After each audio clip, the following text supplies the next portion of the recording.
Evening to every one. ಇಂದು dais ಮೇಲೆ ನೋಡಿದಾಗ ನಮ್ಮಲ್ಲಿ ಗುರುಗಳಿದ್ದಾರೆ. ನಮ್ಮ ಭಾರತ ದೇಶ ಪ್ರಗತಿ ಹೊಂದಬೇಕಾದ್ರೆ ನಾನು ಯಾವಾಗಲೂ ಲೇಖನಗಳನ್ನು ಬರೆದಾಗ ಒಂದು ಸೆಂಟೆನ್ಸ್ ಯಾವಾಗಲೂ ಹೇಳ್ತಾ ಇರ್ತೇನೆ. If the country has to progress, science, society, culture and spirituality should go hand in hand. Then only we will see the prosperity in a nation.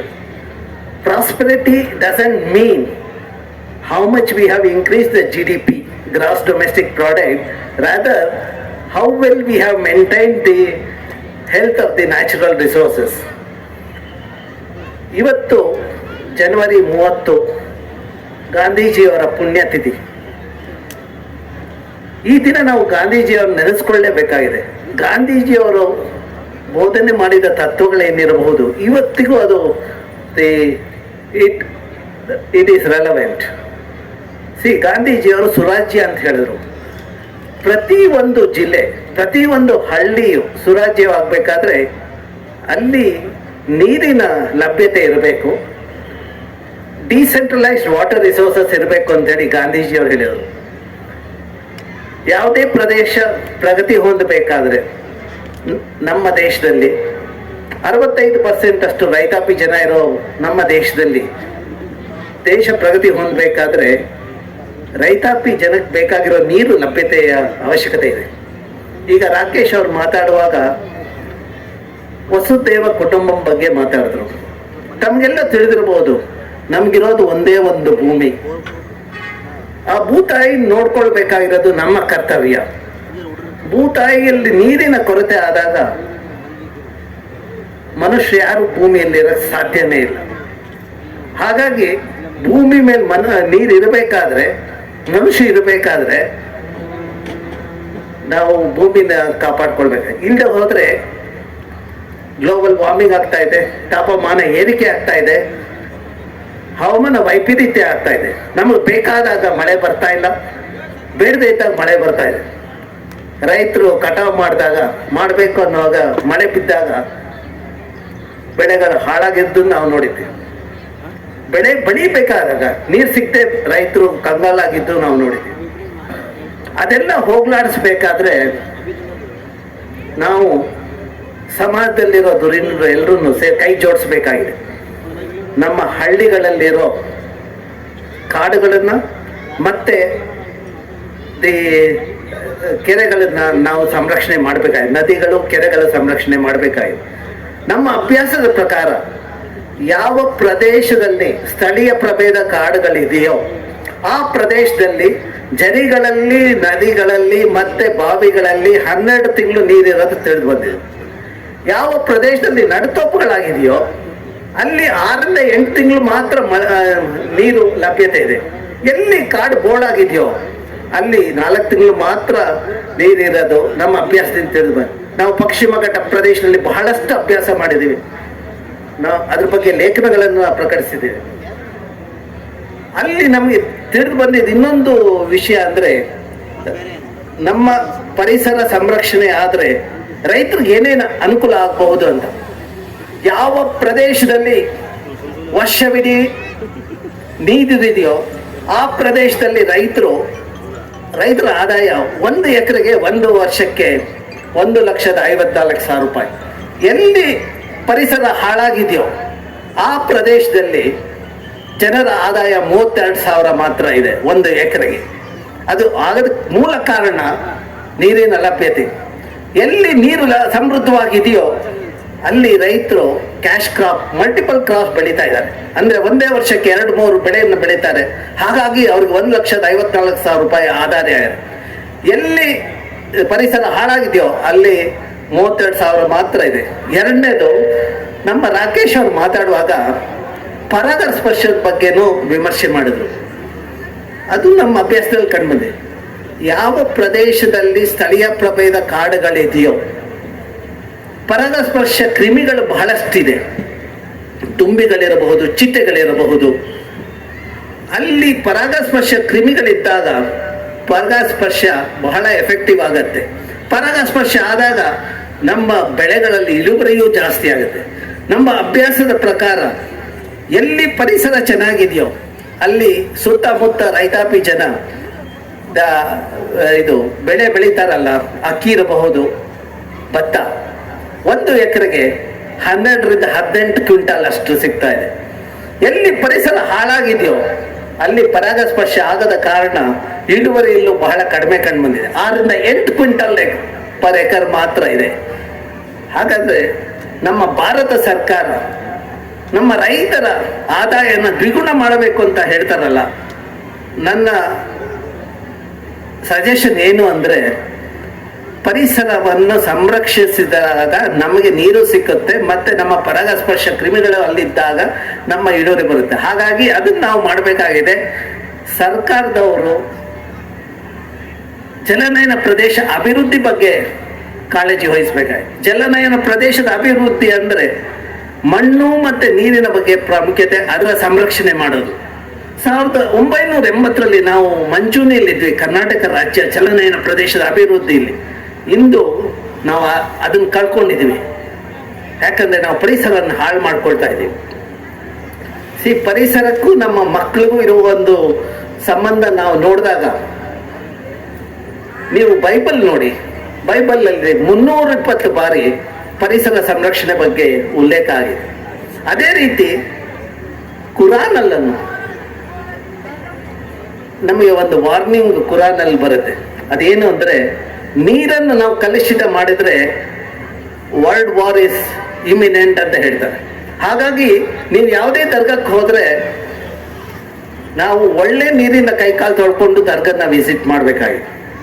ಅದೇ ರೀತಿ ನಮ್ಮ ಸ್ಕ್ರಿಪ್ಚರ್ಸ್ ನೀವು ನೋಡಿ, ಋಗ್ವೇದ ಇರಬಹುದು ಅಥವಾ ಮತ್ಸ್ಯ ಪುರಾಣದಲ್ಲಿ ಬಹಳ ಚೆನ್ನಾಗಿ ನೀರಿಗೂ ಮತ್ತೆ ಮಕ್ಕಳಿಗೂ ಮತ್ತೆ ಪರಿಸರಕ್ಕಿರುವ ಸಂಬಂಧವನ್ನು ಉಲ್ಲೇಖ ಮಾಡಿದೆ.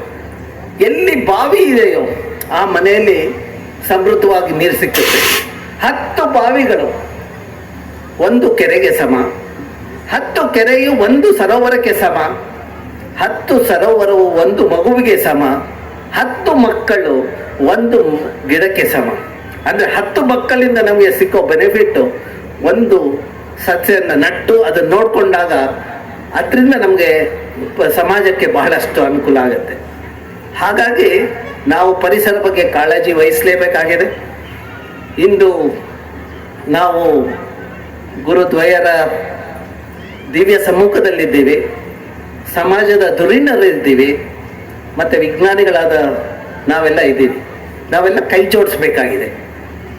ಸಮಾಜದಲ್ಲಿ ಆಗ್ತಾ ಇರೋ ಅನಾಹುತವನ್ನು ನಾವು ತೆಗೆದು ಅದನ್ನು ಹೋಗಲಾಡಿಸ್ಬೇಕಾಗಿದೆ. ನಮ್ಮ ಮಕ್ಕಳು ನಮ್ಮ ದೇಶದ ಆಸ್ತಿ. ಆ ಮಕ್ಕಳಿಗೆ ಒಂದು ಒಳ್ಳೆಯ ವಿದ್ಯಾಭ್ಯಾಸ ಕೊಡಬೇಕಾಗಿದೆ.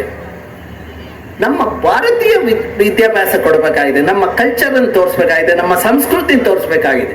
ಅದನ್ನು ಮಾಡಿದಾಗ ನಮ್ಮ ಮಕ್ಕಳು ವಿಶ್ವಕ್ಕೆ ಒಂದು ಮಾದರಿಯ ಮಕ್ಕಳಾಗ್ತಾರೆ, ವಿಶ್ವಕ್ಕೆ ಒಂದು ಮಾದರಿಯ ವಿದ್ಯಾರ್ಥಿಗಳಾಗ್ತಾರೆ, ವಿಶ್ವಕ್ಕೆ ಒಂದು ಮಾದರಿಯ ವಿಜ್ಞಾನಿಗಳಾಗ್ತಾರೆ. ಈಗ ನೀವು ನಮ್ಮ ಹಿನ್ನೆಲೆಯನ್ನೆಲ್ಲ ನೋಡಿದಾಗ ನಾವೇನು ಗೋಲ್ಡ್ ಸ್ಪೂನ್ ಇಟ್ಕೊಂಡು ಬರಲಿಲ್ಲ ಬಾಯಲ್ಲಿ, ಅಂದರೆ ಚಿನ್ನದ ಚಮಚನ ನಾವೇನು ಇಟ್ಕೊಂಡು ಬರಲಿಲ್ಲ. ಬಂದಾಗ ಒಂದು ಆರ್ಡಿನರಿ ಫ್ಯಾಮಿಲಿಯಲ್ಲಿ ಹುಟ್ಟಿದ್ವಿ. ಬಟ್ ಇವತ್ತು ನಾವು ದೇಶವನ್ನು ರೆಪ್ರೆಸೆಂಟ್ ಮಾಡಿ ಯುನೈಟೆಡ್ ನೇಷನ್ ಅಂತ ಸಂಸ್ಥೆಗಳಲ್ಲಿ ನಾವು ಪಾರ್ಟಿಸಿಪೇಟ್ ಮಾಡಿದ್ವಿ. ಅದಕ್ಕೆಲ್ಲ ಕಾರಣ ನಮ್ಮ ಭಾರತ ದೇಶದಲ್ಲಿ ನಮಗೆ ಸಿಕ್ಕುವ ಒಂದು ರೀತಿಯ ಉತ್ತೇಜನ ಮತ್ತು ಒಂದು ರೀತಿಯ ಸಹಕಾರ. ಎಲ್ಲಿ ಯಾವ ಪ್ರದೇಶದಲ್ಲಿ ಜೀವ ವೈವಿಧ್ಯತೆ ನಾವು ಕಾಪಾಡ್ತೀವೋ ಆ ಪ್ರದೇಶದಲ್ಲಿ ಯಾವುದೇ ರೀತಿಯ ಆರೋಗ್ಯದಲ್ಲಿ ಏರುಪೇರಾಗಲ್ಲ. ನೀವು ನಮ್ಮ ಭೂಮಿ ಮೇಲೆ ಎಷ್ಟು ವೈವಿಧ್ಯತೆ ಇರಬಹುದು ಅಂತ ಅಂದಾಜು ಮಾಡಿದ್ರೆ, ಋಗ್ವೇದದಲ್ಲಿ 12ರಿಂದ 12 ದಶಲಕ್ಷ ಪ್ರಭೇದಗಳಿದೆ ಅಂತ ನಮ್ಗೆ ತಿಳಿಬೋದು. ಅದೇ ನಾವು ಸೈನ್ಸಲ್ಲಿ ಎಸ್ಟಿಮೇಟ್ ಮಾಡಿದ್ದೀವಿ 1.2 ದಶಲಕ್ಷ ಅಷ್ಟಿದೆ ಅಂತ. ಈ ವೈವಿಧ್ಯತೆ ನಮ್ಮ ಪರಿಸರದಲ್ಲಿದ್ದಾಗ ನಮಗೆ ವಿಧ ವಿಧವಾದ ಆಹಾರಗಳು ಸಿಕ್ಕುತ್ತೆ. ವಿಧ ವಿಧವಾದ ಆಹಾರಗಳು ಸಿಕ್ಕಿದಾಗ ನಮ್ಮ ಆರೋಗ್ಯದಲ್ಲಿ ಯಾವುದೇ ರೀತಿಯ ಏರುಪೇರುಗಳಾಗಲ್ಲ. ನೀವು ಕೋವಿಡ್ ಆಗಿದ್ದು ನೋಡಿರ್ಬೋದು, ಅನುಭವಿಸಿರ್ಬೋದು. ರಾಕೇಶ್ ಅವರು ಅದರ ಉಲ್ಲೇಖ ಮಾಡಿದ್ರು. ಯಾವ ಪ್ರದೇಶದಲ್ಲಿ ಪರಿಸರ ಸಮೃದ್ಧವಾಗಿದೆಯೋ ಅಲ್ಲಿ ನಾನು ಕೋವಿಡ್ ಡೆತ್ ಕಂಡು ಬರಲಿಲ್ಲ, ಯಾವುದೇ ರೀತಿಯ ಸಾವು ಕಂಡು ಬರಲಿಲ್ಲ. ಎಲ್ಲೆಲ್ಲಿ ಜನ ನರಳುತ್ತದಂದ್ರೆ ಪರಿಸರ ಹಾಳಾಗಿರೋ ಪ್ರದೇಶದಲ್ಲಿ, ಬೆಂಗಳೂರಂತ ನರಕ ಪ್ರದೇಶದಲ್ಲಿ ಜನ ಸಾಯೋದನ್ನ ನಾವು ನೋಡಿದ್ವಿ. ಕೆಲವೊಮ್ಮೆ ನಾನು ಪಶ್ಚಿಮ ಘಟ್ಟದಲ್ಲಿ ನನ್ನ ಕೆಲಸ ಬಹಳಷ್ಟು ಭಾಗ ಪಶ್ಚಿಮ ಘಟ್ಟದಲ್ಲಿ ನಾನು ಮಾಡ್ತೇನೆ. ನಾನು ಬೆಂಗಳೂರಿಗೆ ಹೋದಾಗ ನನ್ಗೆ ಯಾವಾಗಲೂ ಫೋನ್ ಬಂದರೆ ಹೆದರಿಕೆ ಆಗ್ತಾ ಇತ್ತು. ಯಾರು ಫೋನ್ ಮಾಡಿ ಈ ಅಪಾರ್ಟ್ಮೆಂಟಲ್ಲಿ 7-8 ಜನ ಹೋದ್ರು ಅಂತ. ಅಂದರೆ ಅಲ್ಲಿರುವ ಕಲುಷಿತ ವಾತಾವರಣ. ನಮ್ಮ ದೇಶ ಅಭಿವೃದ್ಧಿ ಆಗಬೇಕಾಗಿದೆ. ಹಾಗಂತ ಪ್ರತಿ ಒಂದು ಪ್ರದೇಶದನ್ನ ನಾವು ಅನಾಗರಿಕ ನಗರೀಕರಣ ಮಾಡಬಾರ್ದಾಗಿದೆ. ಈಗ ಬೆಂಗಳೂರು ಪ್ರದೇಶ 70ರ ದಶಕದಲ್ಲಿ 68% ಅಷ್ಟು ಹಸಿರು ಕವಚವಿತ್ತು, 8% ಅಷ್ಟು ಕೆಂಪಿನ ಕವಚ ಇತ್ತು. ಕೆಂಪು ಅಂದರೆ ಬಿಲ್ಡಿಂಗ್ಸ್. ಇವತ್ತು ನೀವು ನೋಡಿದ್ರೆ 85% ಅಷ್ಟು ಕೆಂಪಿನ ಕವಚ ಇದೆ, ಹಸಿರು ಕವಚ ಓನ್ಲಿ 3% ಮಾತ್ರ ಇದೆ. ಹಾಗಾಗಿ ಬೆಂಗಳೂರಿನಲ್ಲಿ ಆಮ್ಲಜನಕದ ಕೊರತೆ ಇದೆ, ಮತ್ತೆ ನೀರಿನ ಕೊರತೆ ಇದೆ. ಬೆಂಗಳೂರಿನ ಜನಕ್ಕೆ 45% ಜನಕ್ಕೆ ಗ್ರೌಂಡ್ ವಾಟರ್ ಮೇಲೆ ಡಿಪೆಂಡೆಂಟ್ ಆಗಿದೆ. ಈಗ ಅದರ ಕೊರತೆ ಇದೆ. ಅದಷ್ಟೇ ಅಲ್ಲ, ನಾವು ಕೈಗಾರಿಕದಲ್ಲಿ ಉತ್ಪನ್ನ ಆಗುವ ಲಿಕ್ವಿಡ್ ವೇಸ್ಟ್, ದ್ರವ ತ್ಯಾಜ್ಯ, ಮತ್ತೆ ಮನೆಯಲ್ಲಿ ಉತ್ಪನ್ನ ಆಗುವ ತ್ಯಾಜ್ಯಗಳನ್ನ ನಾವು ಕೆರೆಗಳಿಗೆ ಹಾಕ್ತಾ ಇದ್ದೀವಿ. ಕೆರೆಗಳು ಕಲುಷಿತ ಆಗ್ತಾ ಇರೋದ್ರಿಂದ ಸುತ್ತಮುತ್ತಲು ಬೆಳೀತಾ ಇರುವ ಹಸಿರು ಸೊಪ್ಪುಗಳಿರಬಹುದು, ಕ್ಯಾರೆಟ್ ಇರಬಹುದು, ಮೂಲಂಗಿ ಇರಬಹುದು, ಅದೆಲ್ಲ ಕಲುಷಿತ ಆಗ್ತಾ ಇದೆ. ಕೆರೆಯಲ್ಲಿ ಬೆಳೀತಾ ಇರೋ ಮೀನು ಕಲುಷಿತ ಆಗ್ತಾ ಇದೆ. ಈ ಕಲುಷಿತ ಮೀನು ಮತ್ತೆ ನಮ್ಮ ಹಸಿರು ಪದಾರ್ಥಗಳು, ಹರವೆ ಸೊಪ್ಪು ಇರಬಹುದು, ಪುದೀನ ಇರಬಹುದು, ಅಥವಾ ಕ್ಯಾರೆಟ್ ಇರಬಹುದು, ಅದನ್ನೆಲ್ಲ ನಾವು ಅಭ್ಯಾಸ ಮಾಡಿದಾಗ ಅದರಲ್ಲಿ ಭಾರಿ ಲೋಹದಂಶ ಕಂಡು ಬಂತು. ಈ ಭಾರಿ ಲೋಹದಂಶ ನಮ್ಮ ಆಹಾರದಲ್ಲಿ ಹೋದಾಗ ನಮ್ಮ ಆರೋಗ್ಯದಲ್ಲಿ ಏರ್ಪೇರ್ ಆಗುತ್ತೆ. ಹಾಗಾಗಿ ಬೆಂಗಳೂರು ಇವತ್ತು ಕ್ಯಾನ್ಸರ್ ತಗೊಂಡಾಗ ಫಸ್ಟ್ ಪ್ಲೇಸಲ್ಲಿದೆ. ಮತ್ತೆ ಕಿಡ್ನಿ ಫೇಲ್ಯೂರ್ ಅದನ್ನು ನೋಡಿದಾಗ ಕಳೆದ 12 ವರ್ಷದ ಹಿಂದೆ ಪ್ರತಿ 1 ಲಕ್ಷ ಮಂದಿಗೆ ಒಬ್ಬನಿಗೆ ಕಿಡ್ನಿ ಫೇಲ್ಯೂರ್ ಆಗಿದ್ರೆ, ಇವತ್ತು ಕಲುಷಿತ ವಾತಾವರಣದಿಂದ ಪ್ರತಿ 5,000 ಮಂದಿಗೆ ಒಬ್ಬನಿಗೆ ಕಿಡ್ನಿ ಫೇಲ್ಯೂರ್ ಆಗ್ತಾ ಇದೆ. ಹಾಗಾಗಿ ನಾವೆಲ್ಲ ಎಚ್ಚೆತ್ತುಕೊಳ್ಬೇಕಾಗಿದೆ. ನಮ್ಮ ಮಕ್ಕಳಿಗೆ ಕಲುಷಿತ ವಾತಾವರಣವನ್ನು ನಾವು ಕೊಡಬಾರ್ದು. ಕೊಟ್ಟಾಗ ಅವರ ಆರೋಗ್ಯದಲ್ಲಿ ಏರ್ಪೇರ್ ಆಗ್ತದೆ. ನಮ್ಮ ದೇಶಕ್ಕೆ ಬೇಕಾಗಿರೋ ಒಂದು ಆಸ್ತಿ ನಾವು ಕಳ್ಕೊಳ್ತೀವಿ.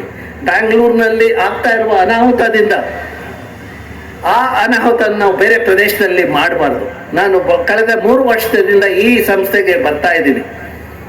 ಈ ಸಂಸ್ಥೆಯವರು ಐಡಿಯಲ್ ಶಾಲೆಯವರು ನಮ್ಮೊಟ್ಟಿಗೆ ಕೈ ಜೋಡಿಸಿದ್ದಾರೆ.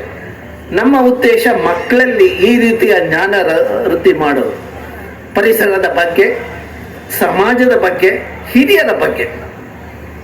ಯಾವ ಮನೆಯಲ್ಲಿ ಹಿರಿಯರ ಬಗ್ಗೆ ಪ್ರೇಮ ಮತ್ತೆ ಒಂದು ರೀತಿಯ ಅಭಿಮಾನ ಇರುತ್ತೋ ಆ ಮನೆಯಲ್ಲಿ ಸಮೃದ್ಧಿ ಇರುತ್ತೆ.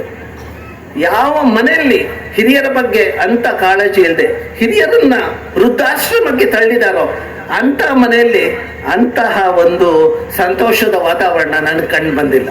ಹಾಗಾಗಿ ನಮ್ಮ ಮಕ್ಕಳನ್ನ ಪ್ರಬುದ್ಧವಾಗಿ ಮಾಡಬೇಕಾದ್ರೆ ಮತ್ತೆ ಜ್ಞಾನಿಗಳಾಗಿ ಮಾಡಬೇಕಾದ್ರೆ ಅದಕ್ಕೆ ಅವರಿಗೆ ಸೂಕ್ತವಾದ ಪರಿಸರವನ್ನು ನಾವು ಕೊಡಬೇಕಾಗಿದೆ. ಹಾಗಾಗಿ ನಾವು ಕಲುಷಿತ ಆಗದೆ ಇರೋ ಹಾಗೆ ವಾತಾವರಣ ನೋಡ್ಕೊಳ್ಬೇಕು. ಅದಷ್ಟೇ ಅಲ್ಲ, ನಾವು ಕಳೆದ 3 ವರ್ಷದಿಂದ ನಾನು ಬಂದಿದ್ದೀನಿ. ಕಳೆದ ವರ್ಷನೂ ಹೇಳಿದ್ದೆ, ತಾವೆಲ್ಲ ನನ್ನ ಭಾಷಣ ಕೇಳಿದ್ರ ಮೇಲೆ ಮನೆಗೆ ಹೋದಾಗ ನಿಮ್ಮ ಸುತ್ತಮುತ್ತ ಮಂದಿಗೂ ನಾನು ಹೇಳಿದ್ರ ಬಗ್ಗೆ ಸ್ವಲ್ಪ ಆ ಜ್ಞಾನನ ಅವರಿಗೂ ಸ್ವಲ್ಪ ಸ್ಪ್ರೆಡ್ ಮಾಡಿ. ಅಷ್ಟೇ ಅಲ್ಲ, ತಾವೆಲ್ಲರೂ ಒಂದು 5 ಅಥವಾ 6 ಸ್ಥಳೀಯ ಪ್ರಭೇದಗಳ ಸಸ್ಯಗಳನ್ನ ಚನ್ನಗಿರಿಯಲ್ಲಿ ನಟ್ಟಾಗ ಈ ಪ್ರದೇಶದಲ್ಲಿ ಭೂಮಿಗೆ ನೀರು ಹಿಡಿದಿಟ್ಕೊಳ್ಳೋ ಸಾಮರ್ಥ್ಯ ಜಾಸ್ತಿ ಆಗುತ್ತೆ. ಹಾಗೆ ಸಾಮರ್ಥ್ಯ ಜಾಸ್ತಿ ಆದಾಗ ಪ್ರತಿಯೊಬ್ಬರು ಮನೆಯಲ್ಲೂ ನೀರಿನ ಸಂಪತ್ತಿರುತ್ತೆ. ನೀರು ಇದ್ದಾಗ ಅಲ್ಲಿ ಪ್ರಾಸ್ಪರಿಟಿನೂ ಇರುತ್ತೆ. ನನಗೆ ಇಲ್ಲಿ ಬಂದು ಮಾತನಾಡಲಿಕ್ಕೆ ಅವಕಾಶ ಮಾಡಿಕೊಟ್ಟ ಎಲ್ರಿಗೂ ನಾನು ನಮಸ್ಕರಿಸುತ್ತಾ, ತಮ್ಮೆಲ್ರಿಗೂ ನಮಸ್ಕರಿಸುತ್ತಾ ನನ್ನ ಭಾಷಣ ನಾನು ಮುಗಿಸ್ತಾ ಇದ್ದೀನಿ. Thank you all.